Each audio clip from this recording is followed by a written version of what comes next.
Happy Tuesday, everybody. Welcome to G.ood O.rderly D.irection. I'm Princess Jerry Cannoli, and this is the Rev Ed the Hat.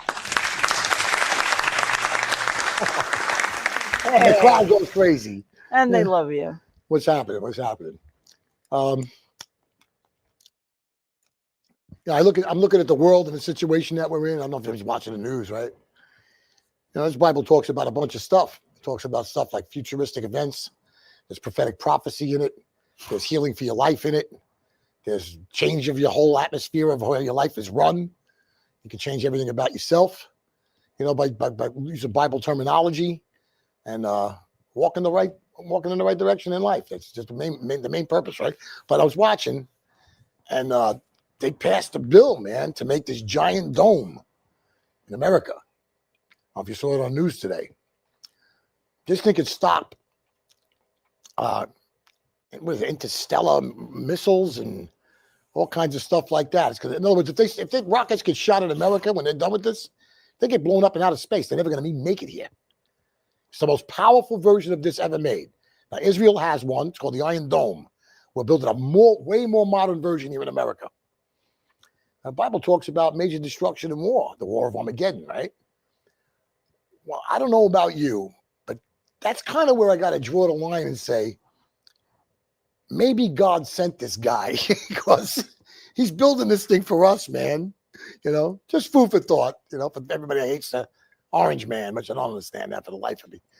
Everything he tries to do the good, right thing all over. I don't see him doing anything wrong. I check everything that's going on, and I see him get accused of things that he never did. I seen a lot of that folding up now. They're all saying like, wow, man, how did we get to this? We're now finding out that all of this was wrong, that was wrong, this was a lie, that was a lie. It's all coming out now. But we're doing Bible stuff here.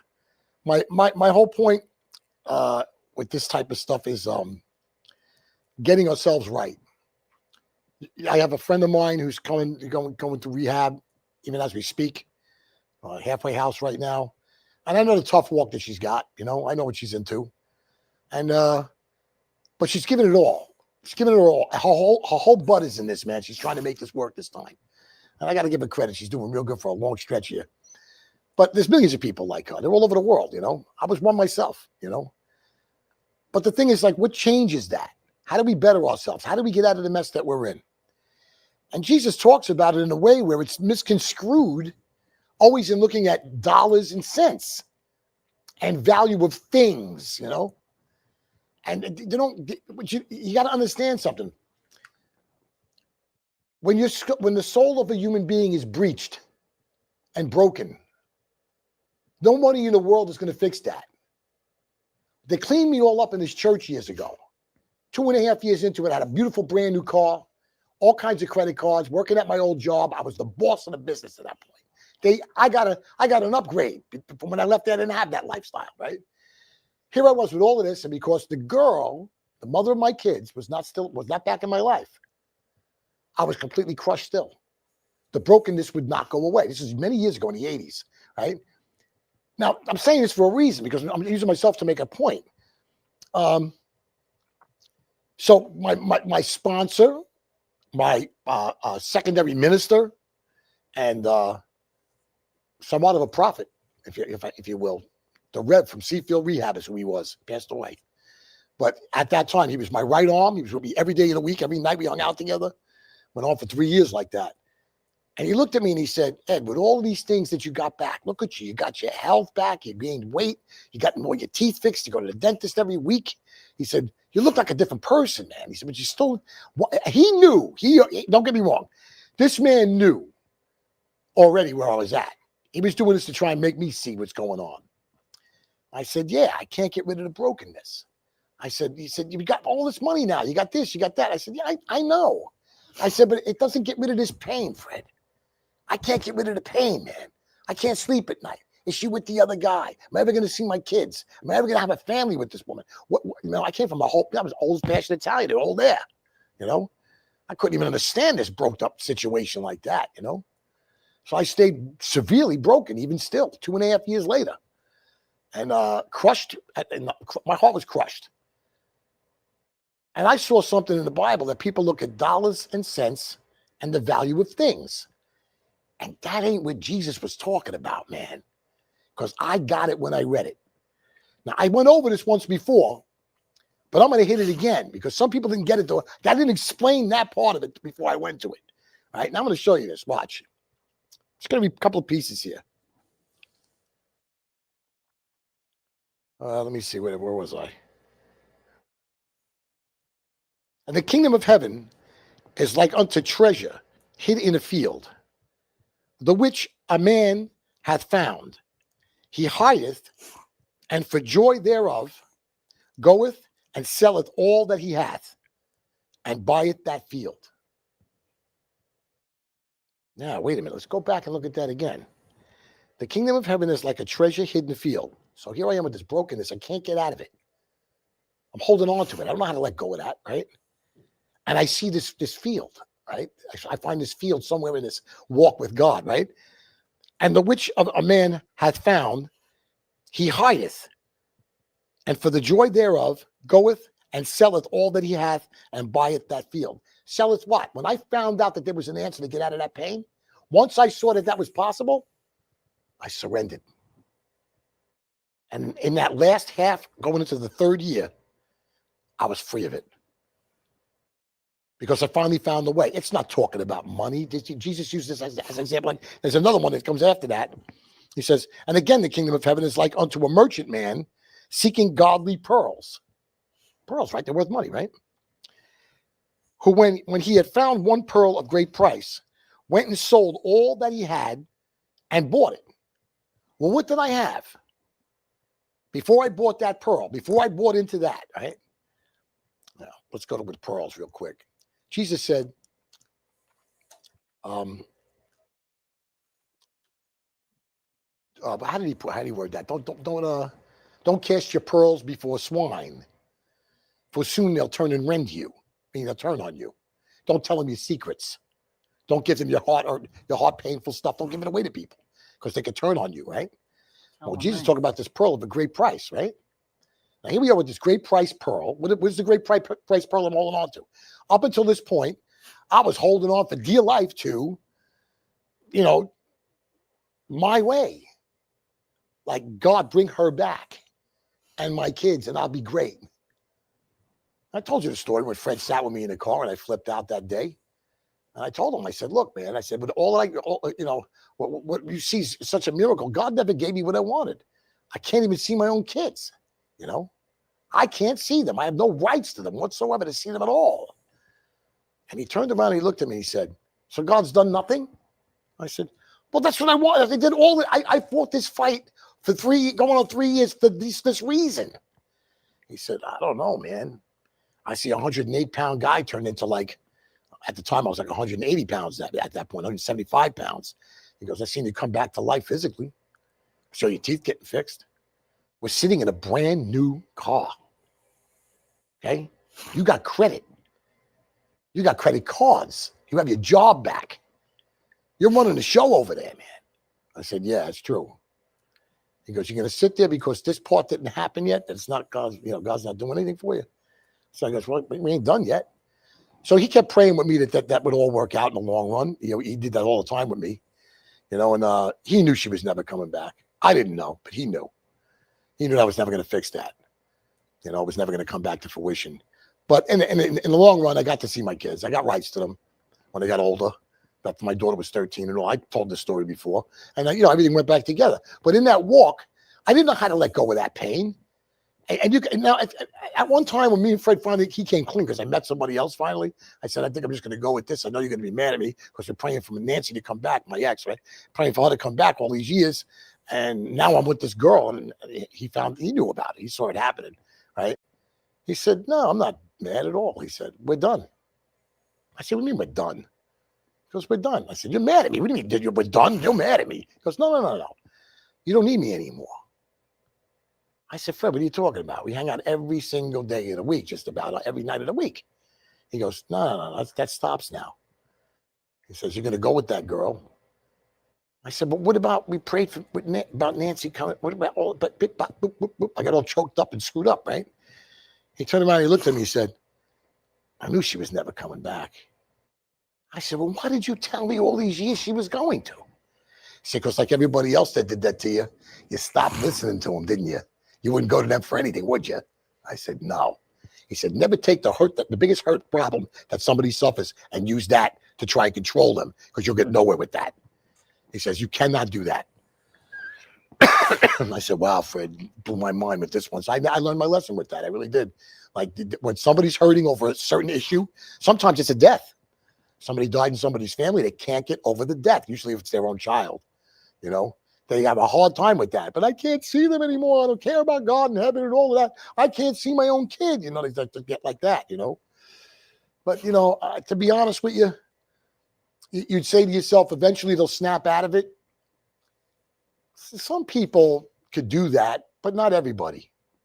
Some turn to hard alcohol, drugs, and they go down the tubes hard, man, before they ever come back. And some don't.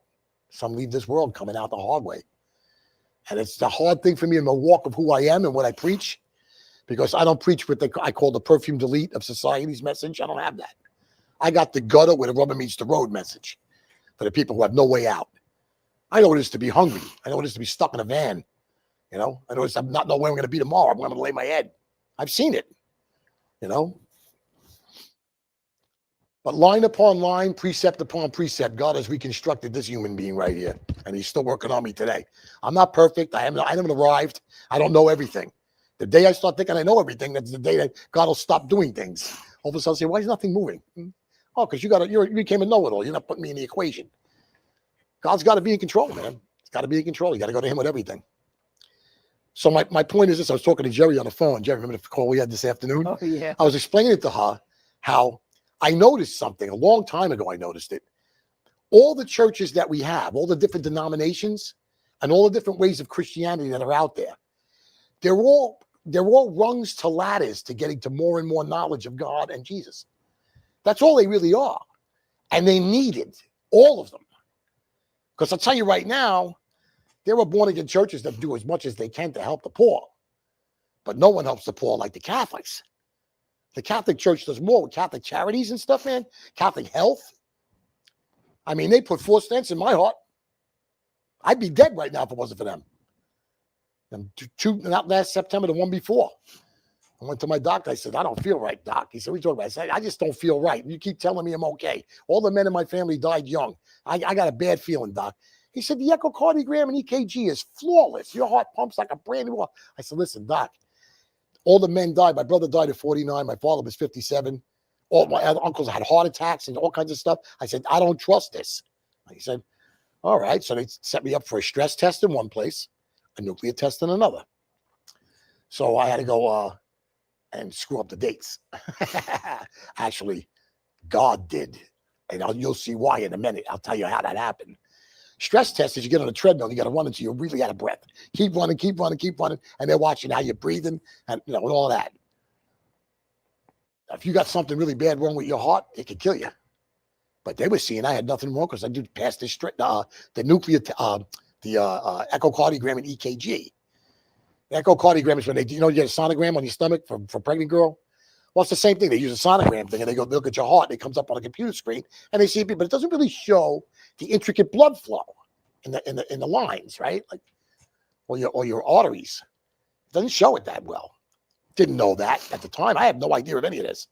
So I mixed the dates up and I had to make the appointment with the referral from him to go to Swangapasiri to get a nuclear test. It's like a big circular thing. It's not like an MRI. It's thin. It's not that wide. It's not deep. Like they just run you through this circular thing in and out. After they put beta blockers in, you drop your blood pressure really low, and they put this stuff into you, right? They put this dye in there. Now, when they see the image of that, it shows the actual blood flow in the lines, and blood's flowing, right? Flowing. Well, what if it's doing this? It's a blockage, right?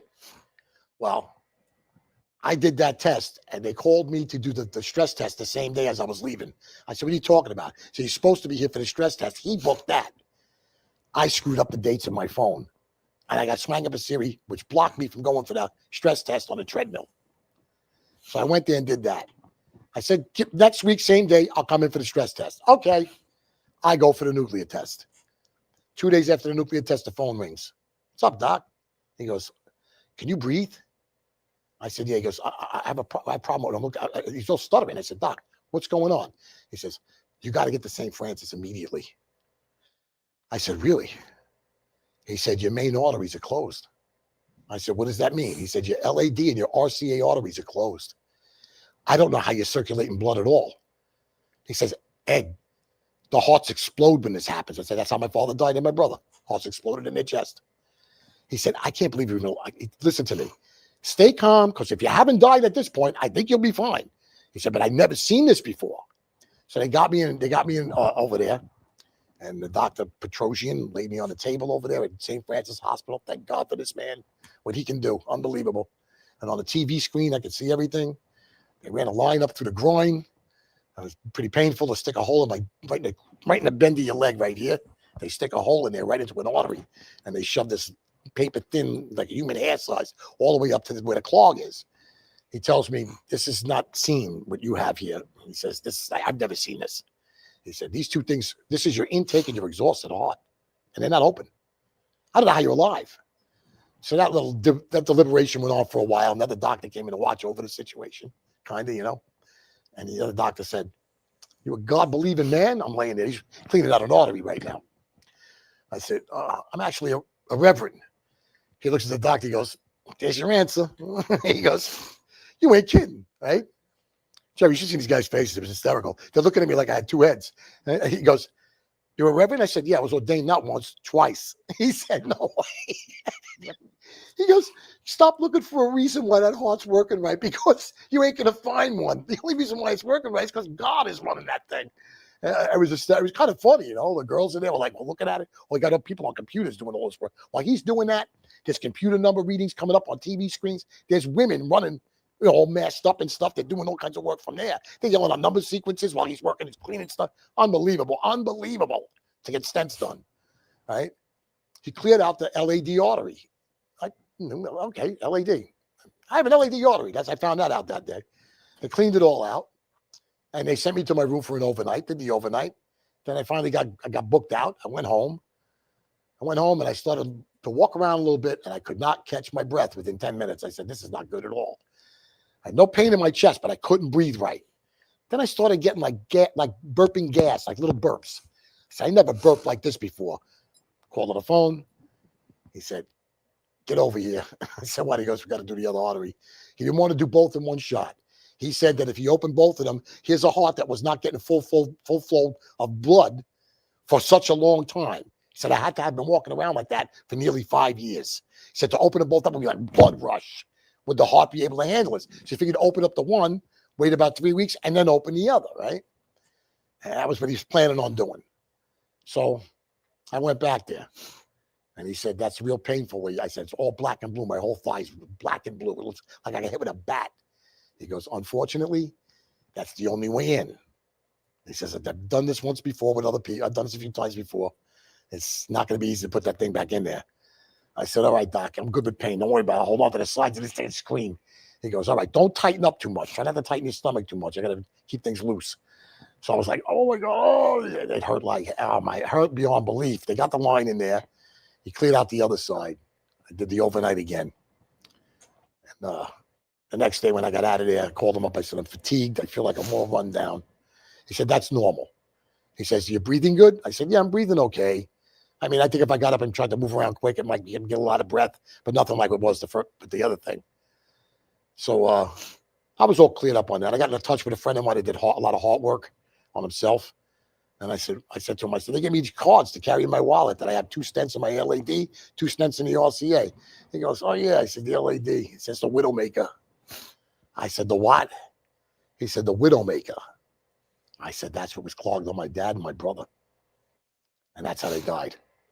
He said, to be completely closed on that, Ed, you're not supposed to be here. See, but God, when I was in this. I was preaching during that time. I was still putting messages out. I'm useful to God, I guess, so he keeps me. You know, I got a friend of mine that's a preacher. He's got more stents to forget about. This guy can make a chicken coop out of his heart. That's how many stents he's got, Jerry. Oh, he has something like 30-something stents, maybe 40 of them. I don't know. There's a whole lot of them in there. They wanted to open his chest for years. Open heart surgery. He said, no, you're not doing that. Put more stents in. That's what he's been doing for years. He would not let them open his chest. I guess it didn't right because he's in the high 80s now. Maybe 90. I don't even know. I know he's up in the high 80s. Wow. You know? And inspiration to me, man. He's still around. But to sell all that you have, what did I sell? I sold my ideas on how to run life. They don't work. I bought into God's ideas how to live life, the kingdom of heaven. Well, and Jesus, they said, Jesus, where's the kingdom of heaven? He said, it's within you. Well, if it's within you, then what are we missing here? How do we fix this problem that everybody suffers there? Everybody, it's a hard way to live when you got to sit there and say to yourself, right? Think about this, right? Something bad starts happening in your life. It may not be tragic. It could be like just enough to really screw things up for a while. Financially, having to be forced to move, something like that, right? Whatever. You know what I'm talking about, Jerry? No, not me. I have no idea what's going on. And you don't know how you're going to get through it. Here's another great story. I had nowhere to live. The mother of my kids was still alive. And all those years later, I was trying to get her to get off drugs. And she managed to wangle his house out of somebody, which she didn't get away with it. They ended up taking the house anyway. He's still the first wife that he had. But she found out I ended up on the street. She called up my kids and said, call your father and tell him I got to talk to him. He won't answer his phone. He sees it's me. I said, all right, I'll talk to her. So I called him. I said, Nance, what do you want? She said, I want you to take whatever small amount of stuff you can take. And if you got a lot, there's a garage here. Fill it up in the garage. You're not sleeping in that van anymore. I said, well, I've been doing it for a while. I'm looking for a place to. She goes, you can't live in a van. You can't do it. You're the father of my kids. See, Nancy was a giving person, but she was a drug addict. Couldn't be trusted in other things. And plus, they had a bad relationship. All the cheating on her end. We went through hell. But anyway, so I was friendly with her and cordial with her at that point, even though I wouldn't want to live with her. But I went there. She had like an 8x10 tiny bedroom. She said you could put a TV there, put a recliner in there, sleep in the recliner, watch TV. You got a bathroom. You could use the kitchen. You got refrigerator, bring your own food, or we can share food. I don't care, whatever you want to do. And her brother came in, who's very good with me and a friend of mine, Vito, very tight with him. Vito came in to hang with us during that time. But she was going to lose the house anyway. So now here I am for 8 months. I'm stuck in this house with somebody at any given moment might stab me. Okay? Because she's nuts at that time. God rest her soul. She's on the other side. She's not nuts anymore. But this is what I was living with, man. After all these years of being clean, it's not too long ago. It's maybe 13 years ago. I'm living in this place now, about 13 years ago. So anyway, so here I am, and I'm waiting. Every day I'm like, when is she going to go off on me and do something nuts? I stay in the room. I wouldn't come out. She'd knock on the door every couple of days, like, you don't have to live in there. You can come out and watch the big TV in the living room and hang out with me. It doesn't. I'm like, no, I'm good. I'm good. I even put my own phone in with my own phone number. I didn't want need my own phone calls. Oh God, it was unbelievable. So as the 8 months went by, the courts came after her, and she lost this house. They were giving it to the first wife of the guy that she got it from, and we all had to get out. I had a friend of mine, Sue, looking for an apartment for me for a long time, and I went to her shop. The last minute, I got weeks to be out of this place. The rule was all the furniture and all the contents of the house have to be out on the curb. And Nancy would get 28 grand from the house transition, and she's out. She doesn't get nothing else. What's left me with nowhere to go again, right? So I go to my friend's shop, my friend Sue. I go crying. I'm talking to God, waiting for God to do something here. 8 months later, I still have a place to live. I came out of an 8x8 cubicle. I was living in a closet, is what it felt like, right? So I get over to my friend Sue, and there's a guy in there waiting for his car that's being fixed. This guy Frank, and he's got paint on him from painting something, right? It looked like he was doing house painting. And I go, Sue, it's been like 8 months, man. You didn't find nothing. She goes, Ed, you don't have enough money to pay rent. The rents here are high, man. Everything's $1,200, $1,800, $2,000, $2,200. I was like, Sue, what am I gonna do? She said, well, you're gonna have to figure something out. I see something on here. I just want to check something real quick. Oh, it's a different last name. Okay. I was like, I don't know where to go. So she turns around and she says, I can't find nothing in that range. And the guy, Frank, says, want to live in Lindenhurst? I said, I grew up here for a number of years. Follow me. So I followed him. And when I walked in, I said, I can't afford this. I'm not going to tell you exactly what it came out to, but it was a sweetheart deal. I could find a way with this. Days before I would be in the street again, back in that van. Done. I went back by Nancy and her brother, and he was going to go back to Washington where he came from because now he had nowhere to go. And I went back and I told him, I said, I got a place. They said, could you fit us in there? I said, nah, it's like he doesn't want anybody else but one occupancy. So I went back there, and I got in the place, man. And it turned out to be some of the best friends I could ever have. Him, his wife, and his son. They're really good to me, man. Good people. I didn't plan on it. At the last minute, God did it. He'll never leave you or forsake you. He'll make a way where there is no way. That's fact, man. That's fact. That's why I don't worry. Don't worry about nothing. I'm not. God's Trust gonna me. make a way. But look what I was doing. You can I went to tell Sue. Jerry's in the same situation right now. The house is being sold out from under, and she won't have nowhere to go. You see what I'm talking about? And these are good people. She gives. She gets this thing happening. She got us in the door here. Her and Bobby, the guy that runs the place, he owns it. I mean, you can't make this stuff up, man. There are people in need all around us. They're not always homeless, leaning up against the building wall. They're this close to homeless, though, or homeless, and they keep themselves nice looking, and you can't tell. That happens too. They clean themselves up in gas station bathrooms, stuff like that. And it's a shame to have to live like that, I'm not worried. But God made a way. Made a way at the last minute. And I tell you what, the guy walked out of it. I said, can I start moving stuff in, even though I'm not coming in until a week later was the first, I think, right?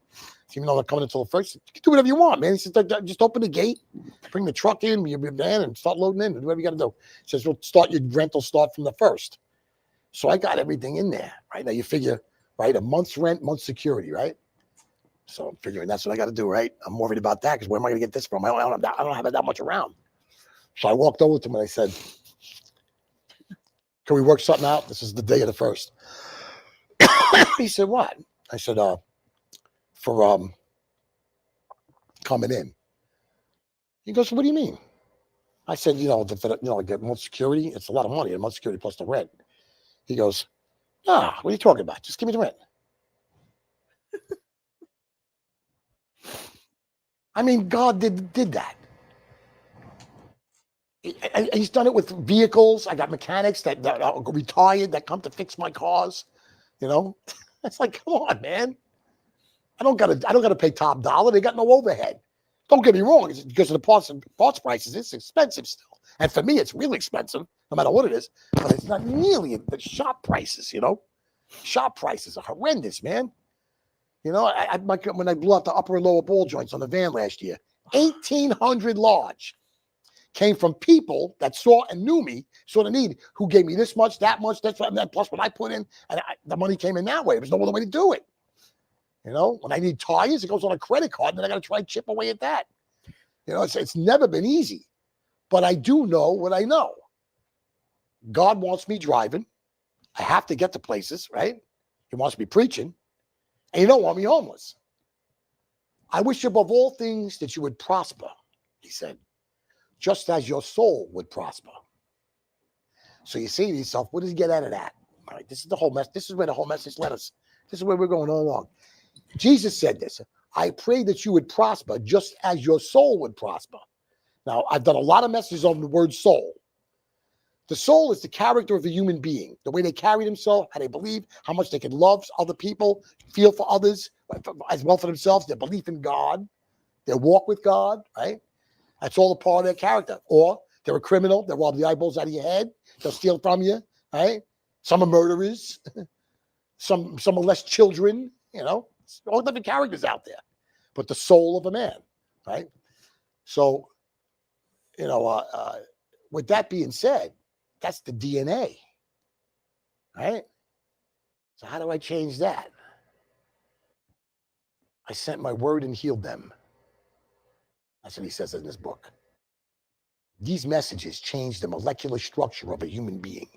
You keep reading this, you're not that guy anymore. I got brothers and sisters to tell you that they could never trust a word that came out of my mouth at one time. Anything I said was a lie. All I wanted was attention and to get over. I lived my whole life like that growing up. I'm not that guy anymore. Can't live like that no more. I trust in God.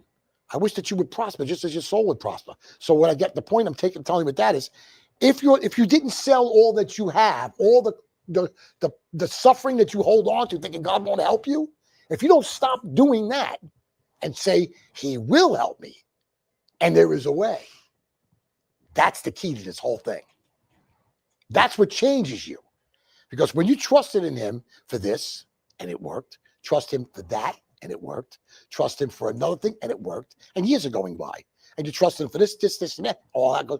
Now you got grandchildren, trusting for them to be okay, trusting for your children to be okay. And all the trusts become bigger. The older you get, the bigger the trusts. My physical body, I've been through hell. Just went through pneumonia, big time. Since last year, I went through pneumonia real bad. I got so sick, I couldn't believe it. I said, God, what are you going to take me now? I couldn't catch my breath at all. Sleeping at the kitchen table with my head down like this. I couldn't lay flat on my back. I couldn't catch my breath the minute I did it. 2 weeks like that, sleeping forward on the table. Ow. Blew on my back too. Because of doing that. I was sleeping like a jamoke.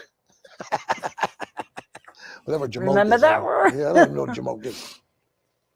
It's kind of like do-do-do. Well, do-to-do, you know where do-to-do comes from? Does anybody know where that comes from? People say, time paper. The guy's a do-to-do, right? Well, do-to-do is, it means you're as dumb as, or as ignorant as, or as misfortunate as, I could say too, that your parents couldn't buy you toys growing up.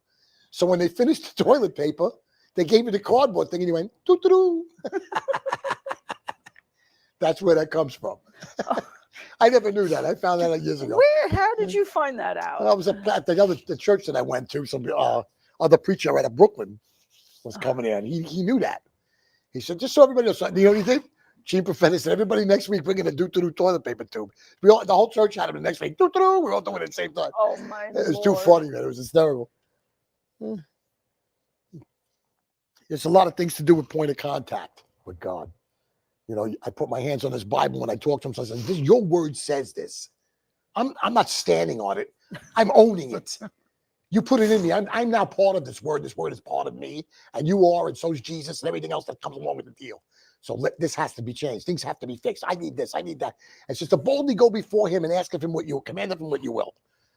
It doesn't say with cheap rent. It doesn't say to go in there and like, oh God, I'm in so much trouble.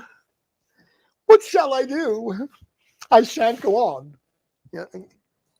I did those years. Got me nothing.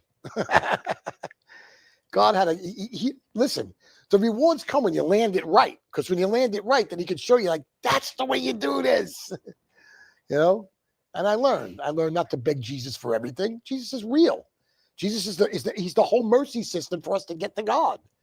But when you get educated in this, it says to boldly go before the Father in the throne room. It says it plain as day. So why don't we just do that? I talk to Jesus every day because I know he can understand this. He can understand the natural man. God the Father doesn't even see that. That's full of guile and filth. He doesn't even look at it. He only sees us through the blood of what Christ did on the cross.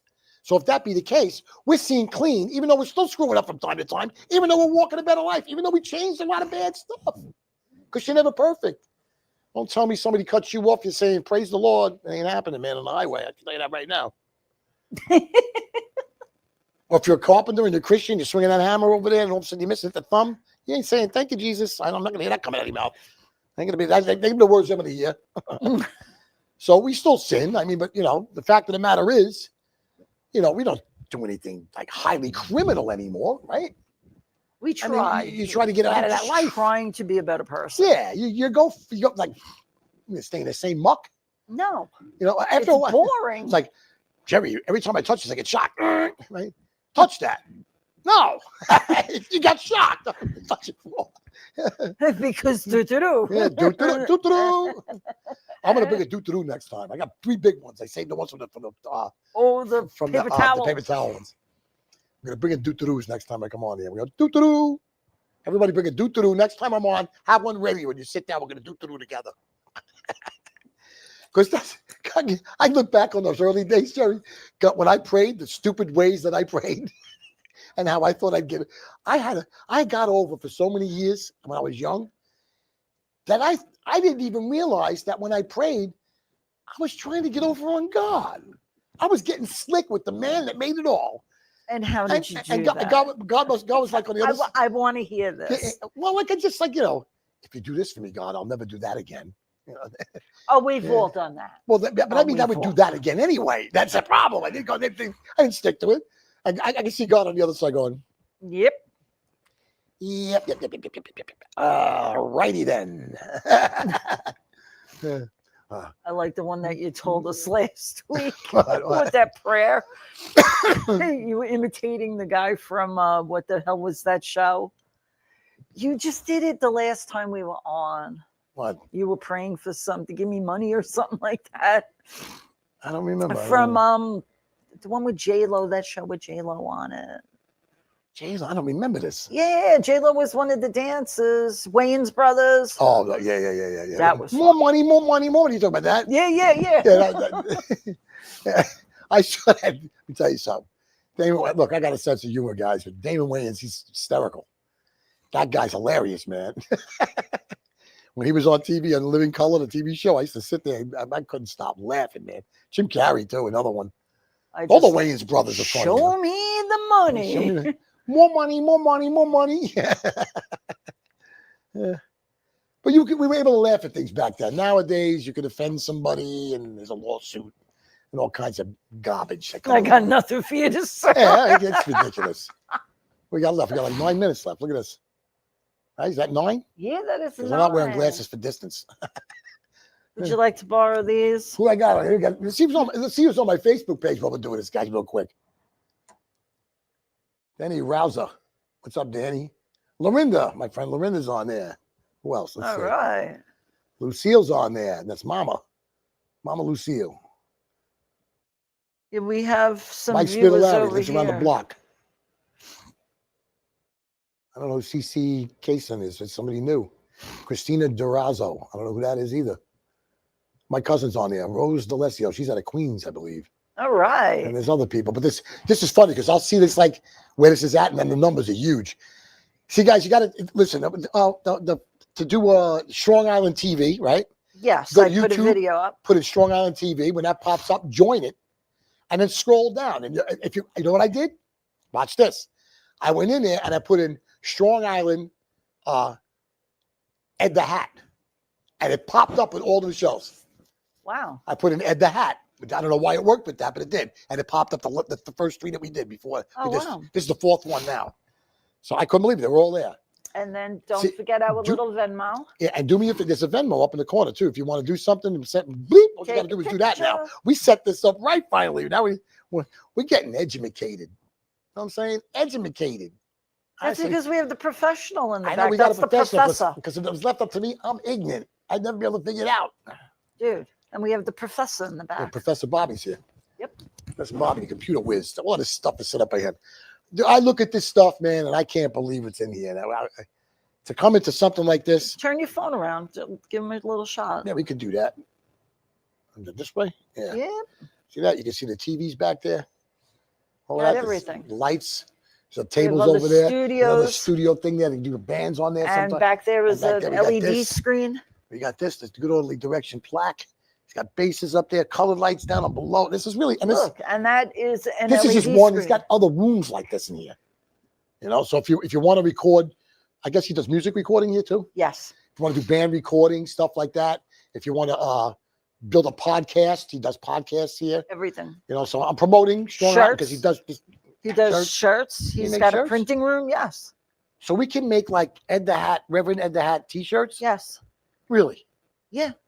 Let me come up with an idea. That would be pretty cool.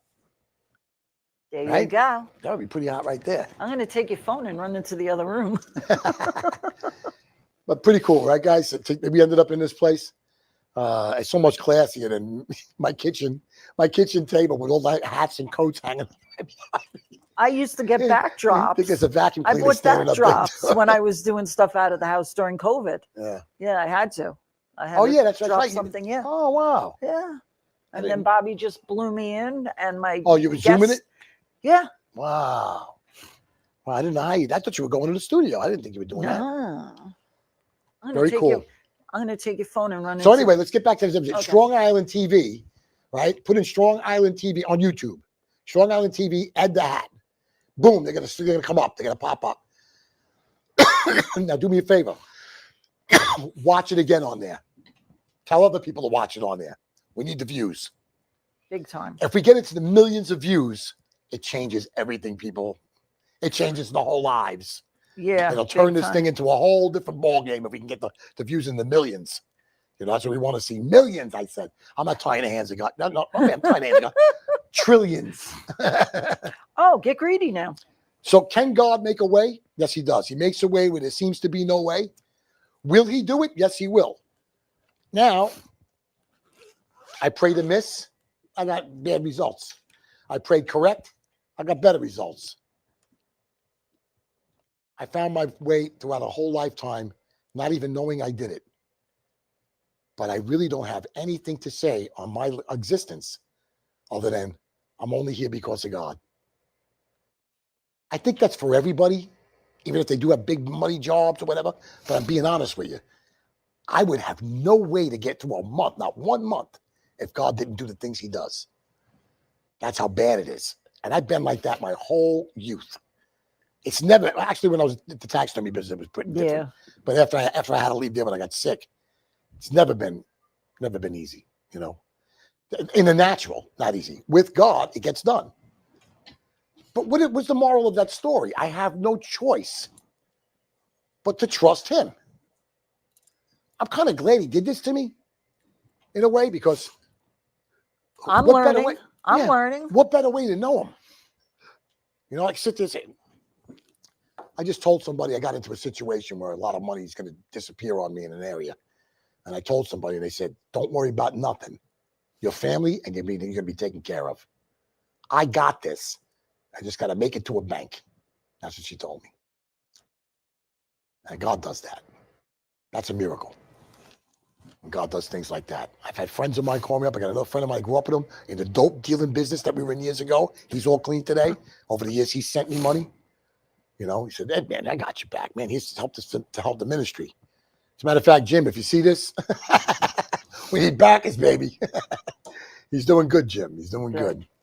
He's got married years ago. He's got a nice life, a beautiful house. He went through stuff too, man. I remember his mother was dying of cancer years ago. She finally passed.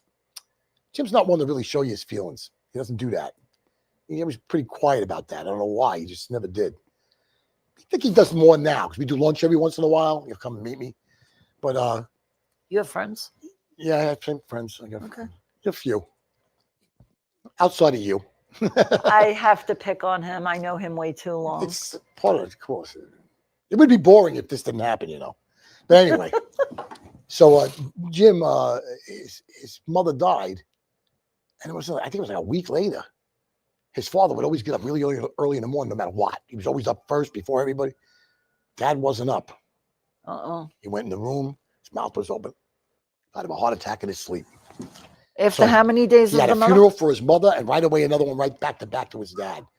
Then he couldn't keep the house because his siblings wanted their cut of the house, which left him, where's he going to go now? And he was coming out of like dope dealing and stuff at that time. You know what I mean? So he got involved in a company that wanted to sell portions of the company to make everybody little bosses to the company. Yeah. So that's what he did. He got involved in this type of work, and he's been doing it ever since. He made a life. He got a whole life ahead of him Good for now. him. Unbelievable. Yeah. Want to do a prayer? Yeah. Father God, we only got a couple of minutes left there. We come before you now, Father God, with all the issues and the problems of everybody that's out there, everybody that's watching. You make a way where there seems to be no way. You've never done me wrong. And I pray that they find a way inside themselves to say, I'm going to try God. I'm going to try God in every way that I possibly can. There's no cheating with you. There's no lying with you. I don't care how bad it is, or how bad you are. Talk to God about it. You'll never throw him off balance with it. He doesn't do that. He doesn't do that. God is all and all. He said, well, he's God, man. He's no sitting. Listen to me. He's there for the sinner.